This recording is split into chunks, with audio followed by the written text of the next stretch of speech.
Practice test number 22 का ये पहला सवाल। 3 digit largest prime number is. Prime number का कॉन्सेप्ट क्या कहता है? प्राइम नंबर के फैक्टर 2 होते हैं, या तो 1 या तो वो नंबर इटसेल्फ। तो 998 में 2 एक फैक्टर आ रहा है तो ये नहीं हो सकता। 996 में 2 एक फैक्टर आ रहा है, ये नहीं हो सकता। 999 में 3 एक फैक्टर आ रहा है, ये नहीं हो सकता।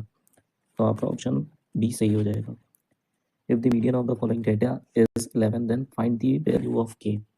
एक्चुअली में क्वेश्चन आपका यूपी ईसीएस में जो कि 2024 आज के दिन हुआ था, उसमें आपके पास डाटा कुछ इस तरीके के थे। मैं मीडियन के बारे में आपको समझा दूं, मीडियन कैसे निकाला जाता है।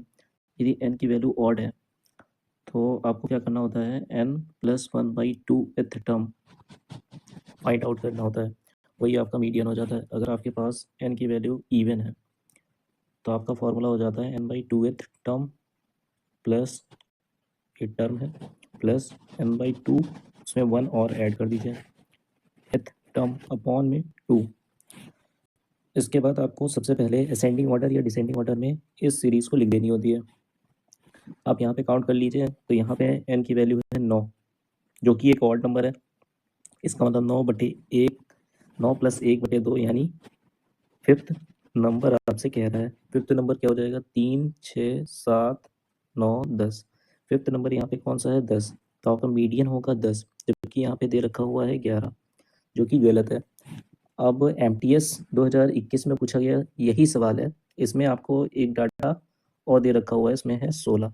ठीक है, इन दिस केस एन की वैल्यू हो जाएगी 10, जो कि एक सम नंबर है। तो इसका फॉर्मूला हो जाएगा 10/2 यानी फिफ्थ टर्म, और 5 में 1 जोड़ देंगे तो हो जाएगा sixth term upon 2। Fifth term अभी आपको निकाल के दिखाया, ये है 10, और नेक्स्ट जो होगा वो आपको मीडियन 11 है। तो इसका मतलब अगला जो नंबर आने वाला है 11, दैट इज k+6, यानी 10 + k+6 अपॉन 2, ये बराबर है 11 के। 11 दूना 22 हो जाएगा, और 10 + 6 16 हो जाएगा, माइनस कर देंगे आ जाएगा 6। 6 आपका राइट आंसर हो जाएगा।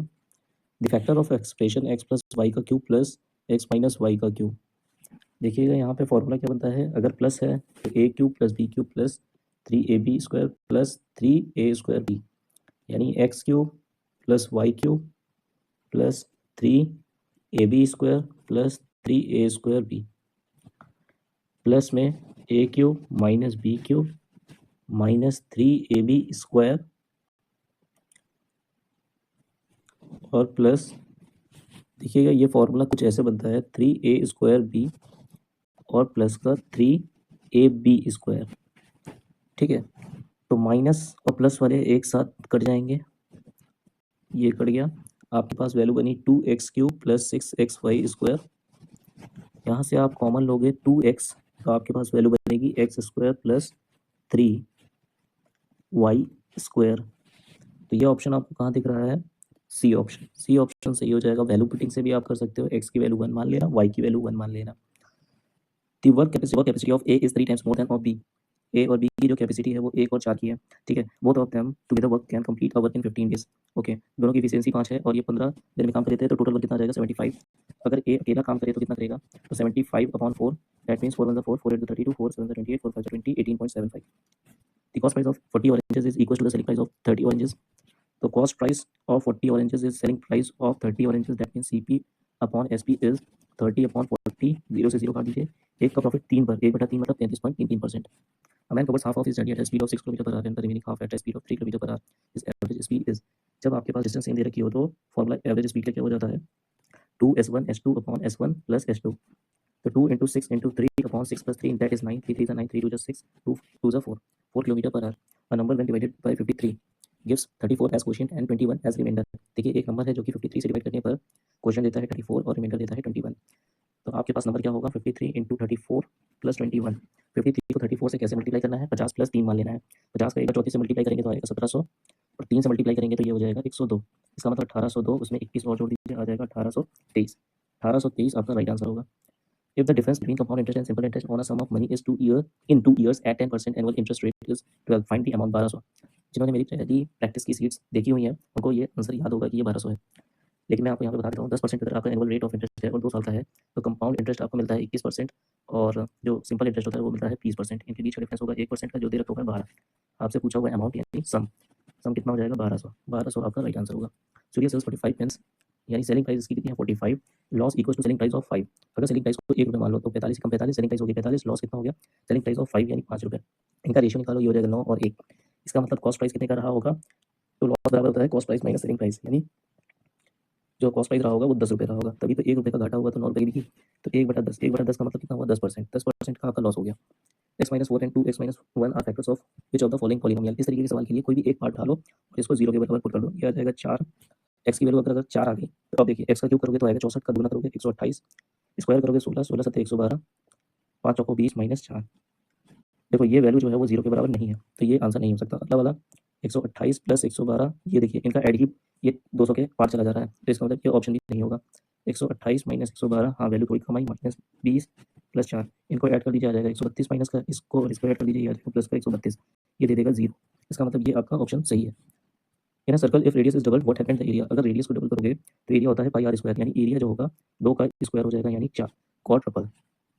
If the side length of square are double what then how much area will be increased.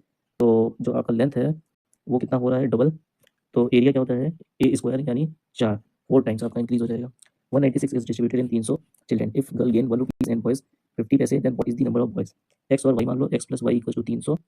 Basic से भी आप जल्दी कर सकते हो, 1 रुपये को 50 पैसे में तोड़ दो तो कितना हो जाएंगे 100 पैसे, और यहाँ से 50 यानी 50 कॉमन आएगा तो ये हो जाएगा 2x प्लस वाई, और 50 से आपको 196 को डिवाइड करना है, ये रुपये को पैसे में चेंज करके, तो ये कितना हो जाएगा 392। अब इनको घटा दो तो x की वैल्यू कितनी आ गई 92। ये लड़कियां हैं, लड़कों के लिए कितना हो जाएगा 300 माइनस 92, 208। 208 आपका आंसर हो जाएगा।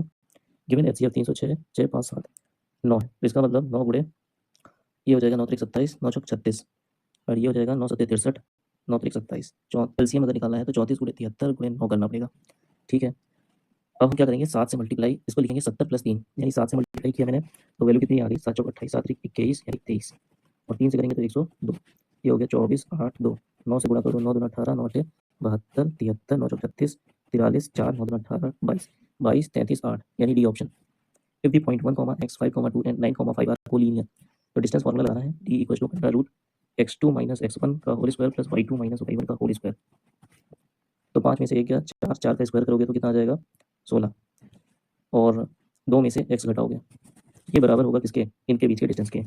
तो ये कितना हो जाएगा 9 में से 5 गया 4 यानी 16, 5 में से 2 गया 3 यानी 9, 16 16 काट दो तो ये वैल्यू कितनी आ जाएगी 2 माइनस x अंडर रूट 9, इसका मतलब प्लस माइनस 3 हो, तो 2 में से 3 या प्लस अगर ले लिया मैंने तो x की वैल्यू कितनी आ जाएगी माइनस का 1, माइनस का 1 आपका सही हो जाएगा। 2 cubes each of volume 27 centimetre के बाद ज्वाइन इनटू इट। तो क्यूब का सबसे पहले साइड निकालेंगे तो वॉल्यूम दे रखा हुआ है 27, तो a की वैल्यू आ गई 3। अब लेंथ ब्रेथ और हाइट क्या हो जाएंगे, देखो 2 क्यूब जुड़ेंगे तो इस तरीके से 3 3, यानी लेंथ हो जाएगी 6, ब्रेथ हो जाएगी 3, हाइट हो जाएगी 3। आपसे पूछा सरफेस एरिया 2 इंटू 6 3 18, 3 3 का 9, 3 6 18, 18 18 36, 36 9 45, 45 का दुगना 90, 90 आपका राइट आंसर हो जाएगा। If x plus 1 upon x equal to 2 then x 2x square plus 2 upon 3x square plus 4x plus 3 will be. अगर इस तरीके का एक्सप्रेशन कहीं भी दिखे तो x की वैल्यू हमेशा 1 होती है। अगर x की वैल्यू 1 हो गई तो आप इस इक्वेशन में पुट करोगे तो कितना आ जाएगा 4 और नीचे आएगा 10, 2/5, 2/5 आपका राइट आंसर होगा। A train run at a speed of 84 km per hour to cover a distance of 336 km and then at a speed of 96 km per hour to cover a distance of 192 km. Find the average speed क्या होती है, total distance upon total time, जब आपका distance अलग अलग हो। तो total distance कितना है 336 प्लस 192 यानी 4 4 तो नहीं आएगा 5 2 8 और 84, यानी आपको क्या करना है डिस्टेंस अपॉन स्पीड टाइम देगा, ये आ जाएगा 4, डिस्टेंस अपॉन स्पीड मतलब ये आ जाएगा 2, यानी 5 2 8 अपॉन 6, 6 8 48, 6 8 48, सी ऑप्शन सही हो जाएगा। For a positive integer b is greater than if the product of two number is divisible by 12, 12 की डिविजिबिलिटी क्या है, 3 और 4 से डिविजिबल होना चाहिए। ये नंबर जो है वो 3 से डिविजिबल नहीं है बट 4 से है, तो इसका मतलब इसको होना नेसेसरी है। तो 4 तो 6, 3 से कट जाएगा, बचा कौन सा b प्लस 8।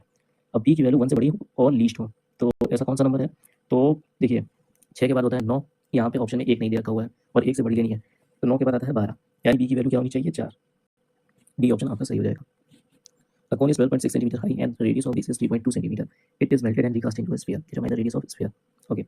आपको पता है कि वॉल्यूम कभी चेंज नहीं होता, तो कौन से हम लोग बना रहे हैं स्फीयर, तो 1/3 पाई आर स्क्वायर, यानी आपका हो जाएगा 3.2 इंटू 3.2, हाइट हो जाएगी 12.6, वो बराबर हो जाएगा 4/3 पाई आर क्यूब के। ये काटिए 3 से 3 काटिए, 4 से काटेंगे ये 3.2 बार चला जाएगा, आर की वैल्यू आ गई 3.2, 3.2 आपका सही आंसर हो जाएगा। ये थे आपके 20 क्वेश्चन जो कि लेटेस्ट एग्जाम में आए हुए क्वेश्चन है।